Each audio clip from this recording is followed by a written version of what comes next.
భగవంతుడికి నమస్కారం చేసేటప్పుడు అప్రయత్నంగా చేతులు జోడిస్తాం, దాంతోపాటుగా చెంపలేసుకుంటాం. తల్లి కనపడితే చెంపలేసుకోం, తండ్రి కనపడితే చెంపలేసుకోం, పోలీస్ స్టేషన్ కనపడితే చెంపలేసుకోం, దేవుడు గుడి కనపడగానే మాత్రం చెంపలేసుకుంటాం. ఇదే జీవుల్లో అంతర్గతంగా అతనికి తెలియకుండా బయటికి ప్రసారం అవుతున్న లక్షణం.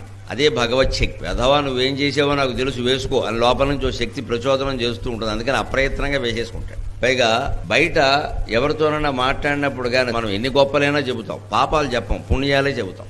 దేవుడి దగ్గరకు వచ్చేసరికి ఒక్కడ కూడా పుణ్యాలు చెప్పడండి. నేను ఇంత గొప్ప చేశా, అంత దానం చేశా అని అనడండి. ఎందుకంటే అక్కడ దేవుడు ఆయనే ఉన్నారు. అక్కడ మరి 10 మంది వింటున్నారంటే చెబుతాడు. కానీ గర్భగుడిలో దేవుణ్ణి చూస్తూ మనం ఎదురుగా ఉండి నమస్కారం పెట్టుకుంటుంటే ఎట్టి పరిస్థితుల్లో గొప్ప చెప్పలేము, రాదు లోపల నుంచి. కానీ తప్పు చెబుతాం, అందుకే చంపలేసుకుంటాం. మన గొప్పలు మనకు గుర్తు రాకుండా మన తప్పులు మనకు గుర్తు చేసేటువంటి పశ్చాత్తాప కేంద్రం ఏదైనా ఉంటే దేవాలయం ఒక్కటే. అందుకోసం దేవాలయానికి వెళ్ళాలి.